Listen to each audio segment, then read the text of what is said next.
অনুন্নয়ন নিয়ে সুকান্তর বিরুদ্ধে পোস্টার পড়ল আদিবাসী গ্রামে। ঝাঁটা উঁচিয়ে বিক্ষোভ মহিলাদের। তুমুল হইচই বালুরঘাটের চকমাধব গ্রামে। জানা গেছে অমৃতখণ্ড গ্রাম পঞ্চায়েতের অন্তর্গত কামারপাড়া থেকে কুতুবপুর পর্যন্ত প্রায় 2 কিলোমিটার বেহাল রাস্তা রয়েছে, যার জেরে শুধুমাত্র বর্ষাকালই নয়, সারা বছরই চরম দুর্ভোগে পড়েন কুতুবপুর ও চকমাধব গ্রামের প্রায় 3000 গ্রামবাসী। রাস্তা নিয়ে এমন নরক যন্ত্রণা 1 বছর বা 2 বছরের নয়। বেহাল রাস্তার প্রতিবাদে 2016 সালে ভোট বয়কট করেছিলেন ওই গ্রামের বাসিন্দারা। এরপর 2018-এর পঞ্চায়েত নির্বাচনও বয়কট করেছিলেন গ্রামবাসীরা। তাদের দাবি একটাই, আগে রাস্তা পরে ভোট, যা নিয়েই গ্রামবাসীদের ভোট বয়কটের সিদ্ধান্ত 2019-এর লোকসভা নির্বাচনেও অনড় ছিল। সে বছর রাস্তা কেটে দিয়ে কেন্দ্রীয় বাহিনীকে ঢুকতেও বাধা দিয়েছিল ওই গ্রামের বাসিন্দারা। কিন্তু সে সময় ওই এলাকায় গিয়ে গ্রামবাসীদের আশ্বস্ত করেছিলেন সুকান্ত। গ্রামবাসীদের দাবি, সুকান্ত বাবু তাদের বলেছিলেন তাকে ভোট দিয়ে জেতালে সাংসদ তহবিলের প্রথম বরাদ্দকৃত অর্থ দিয়ে ওই গ্রামের রাস্তা তৈরি করবেন তিনি। এরপর সাংসদও হয়েছেন সুকান্ত বাবু। কেটে গেছে 5টি বছরও, কিন্তু সাংসদের টিকি আজও দেখতে পাননি গ্রামের লোকেরা। এদিকে গ্রামবাসীদের দাবি মেনে ওই এলাকায় এনআরজিএস প্রকল্পের মাধ্যমে প্রায় 1 কিলোমিটার রাস্তা তৈরির উদ্যোগ নিয়েছিল স্থানীয় ব্লক প্রশাসন। কিন্তু এনআরজিএস প্রকল্পের টাকা আটকে যাওয়ায় সেই রাস্তার কাজও বন্ধ। আর এতেই ক্ষোভে ফুঁসে উঠছেন গ্রামের পুরুষ মহিলারা। তাদের অভিযোগ, মিডিয়ার সামনে দাঁড়িয়ে 5 বছর আগে সুকান্ত বাবু রাস্তা তৈরি করবার প্রতিশ্রুতি দিয়েছিলেন, কিন্তু কাজের কাজ কিছুই হয়নি। আর তাই এবার তিনি গ্রামে এলে ঝেঁটিয়ে বিদায় করবেন। গ্রামবাসী সুমি মার্ডি, কবিতা হাসদা ও পোকা হাসদারা বলেন, বিক্ষোভ দেখাচ্ছি এই যে রাস্তার কারণে। কি সমস্যা আপনাদের? রাস্তা খুব সমস্যা, আমাদের যাওয়া আসা, গাড়ি ঘোড়া চালা, যাতায়াত করা সবই আমাদের অসুবিধা হচ্ছে। রাস্তা না ভালো হলে আমাদের, আর আমরা ভোট দিব ঠিকই দিব, রাস্তা আগে চাই তারপরে ভোট। গাড়ি যাওয়া আসা হচ্ছে না, খুব মুশকিল। কাদো হলে গাড়ি আসতে দেবে না, রুগী আমরা কুটুমজন আসবে, তার জন্য গাড়ি আসতে চাই না। আমরা অতদিন থেকে আমাদের বলেছিল যে রাস্তা দিব রাস্তা দিব, ভোটে দেওয়ার জন্য বয়কট করেছিলাম। তখন আমরা বয়কট মানলাম না, তখন আমরা দিয়ে দিলাম জন্য রাস্তা হোক। তো রাস্তাই তো কই, এখনো তো হয়ে গেছে অনেক দিনে। এখন আমাদের চাচ্ছি রাস্তা।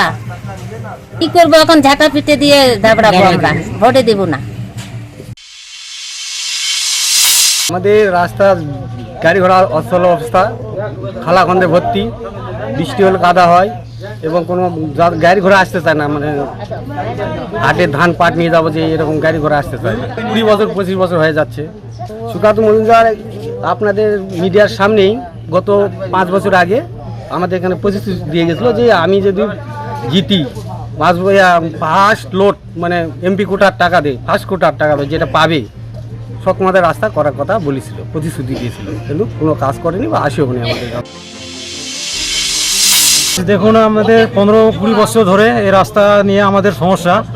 মানে বেশি কারণে এই রাস্তা বর্ষার দিন খুবই মুশকিল হয়, গাড়ি ওরা তো আসতেই চায় না। আমাদের সাইকেল নিয়ে যাওয়া আসার জন্য কখনো সাইকেল খাড়ির মধ্যে পড়ে যায়, কখনো টোটোগুলো খাড়ির মধ্যে উল্টে পড়ে যায়। এর জন্য আমরা দীর্ঘ 15-20 বছর ধরে রাস্তার জন্য অনেক আন্দোলন করেছি, কিন্তু রাস্তা হয়নি। গত ইলেকশনের আগে সুকান্ত মজুমদার এসেছিলেন, উনি বলেও গিয়েছিলেন যে আমি সংসদে আসলে আমি এই রাস্তাটা পাকা করে দিব। কিন্তু 5 বছর পর দেখা গেল উনি তো সাংসদ হয়েও আসলেন, কিন্তু আমাদের সঙ্গে আর কোনো দেখা করলেন না। আমাদের রাস্তায় যে অবস্থায় ছিল ওই অবস্থায় আছে আজ পর্যন্ত। আমরা সে কষ্টের মধ্যে দিয়েই যাওয়া আসা করছি। তৃণমূল প্রার্থী বিপ্লব মিত্র বলেন, এটাই তো স্বাভাবিক। যদি কেউ আমরা নির্বাচনে দাঁড়িয়ে জেতার প্রতিশ্রুতি দিই, জেতার পরে যে কাজ করে দেব, তো এটা তো আমাদের করা উচিত। যদি কেউ না করে থাকে, সেটা অন্যায় করেছেন উনি, মিথ্যা কথা বলেছেন, মিথ্যা প্রতিশ্রুতি দিয়েছেন, এটা করা উচিত নয় কোনো জনপ্রতিনিধি। তো উনি যখন করেননি, এটার বিরুদ্ধে রিয়াকশন হবেই, এবং স্বাভাবিকভাবে ওখানকার মেয়েরা রিয়াকশন দেখাচ্ছেন। এখন উনি বলেছিলেন রাস্তা করবেন। আমাদের বালুরঘাট লোকসভা কেন্দ্রের একটা রাস্তা করেছেন বলে আমরা 5 বছরে শুনি দেখি। এদিকে ঘটনা নিয়ে বিজেপি নেতা বাপি সরকার বলেন, কোনো গ্রামবাসী নাই, ওটা কয়েকটা তৃণমূলের দালাল, ওটা কোনো গ্রামবাসী নাই, ওগুলো তৃণমূলের কয়েকটা 10-12 জন দালালকে নিয়ে এসে দাঁড় করা দিয়েছে। কিসের গ্রামবাসী ওখানটায়? আচ্ছা, এইবার কোনো গ্রামবাসী বলে কিছু নেই ওখানটায়, তৃণমূলের কয়েকটা দালাল ওখানটায় গিয়ে হ্যাঁ। ওগুলো দালালি করতেছে।